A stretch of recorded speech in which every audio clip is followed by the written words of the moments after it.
important et l'une des choses que vous devez partager quotidiennement ensemble.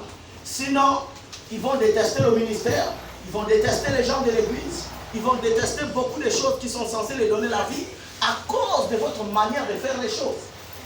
Amen. Amen. Tu es chrétien, prends le temps de prier avec tes enfants, prends le temps de les expliquer et manifeste-leur ta douceur. Amen. Ils ont besoin de ta rigueur, ils ont aussi besoin de ta tendresse. Amen. Ils ont aussi besoin de ta douceur. Ils ont aussi besoin de ton amour. Beaucoup des enfants, des chrétiens et des serviteurs de Dieu, ce sont des gens qui sont durs de caractère. C'est parce que dans l'éducation qu'on les donne, on passe plus du temps à être dur avec eux. Donc le côté qui retient de vous, c'est votre dureté. Amen. Et si c'est votre dureté que vous les présentez toujours, ils n'auront pas facilement aussi votre douceur. Soyez flexibles. Soyez polyvalents. Lorsqu'ils méritent de ce que vous soyez dur avec eux, soyez durs.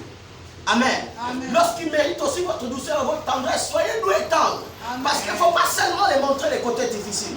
Votre enfant ne demande pas seulement votre rigueur. Votre enfant ne demande pas seulement votre diligence. Il demande aussi votre amour. Il demande aussi votre douceur. Il demande aussi votre attention. Amen. Ne soyez pas seulement attentionnés vers vos enfants que quand ils commettent des erreurs. Soyez aussi attentionnés de les féliciter quand ils font de bonnes choses. Encouragez-les quand ils font de bonnes choses. Encouragez vos enfants quand ils font de bonnes choses. Encouragez vos épouses quand ils font de bonnes choses. Encouragez vos époux quand ils font de bonnes choses. Ne venez pas seulement parler quand tout se passe mal, mais venez aussi parler quand tout va bien. Quand ton bien-aimé a fait quelque chose de bien, prends courage de venir féliciter ta bien-aimée. Ce que tu as fait très bien, j'ai apprécié. J'aimerais que tu fasses encore des choses comme ça. Amen. Quand ton enfant a bien fait, félicite l'enfant. Parce qu'on doit l'éduquer avec tout ce qui existe. Les félicitations, les encouragements, mais aussi les découragements. Parce que l'exhortation, il faut être un exhortateur. Dis un père doit être un bon exhortateur. Parce que l'exhortation consiste à encourager ce qui est bien et à décourager ce qui est mauvais. Amen. Donc l'exhortation, ça doit être le ministère d'un père auprès de ses enfants, le ministère d'une mère auprès de ses enfants, le ministère d'un aîné auprès de ses petits. Amen. Amen. Amen.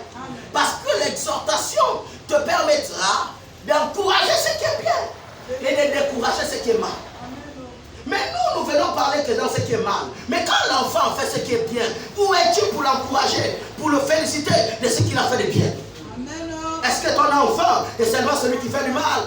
Est-ce que la personne qui vit avec toi ne fait que des mauvaises choses? Est-ce que cette personne ne fait jamais de bonnes choses? Mais à quel moment tu viens féliciter ton bien-aimé, ta bien-aimée, ton frère, ta soeur, ton collègue, ton voisin, dès lorsqu'il fait ce qui est bien?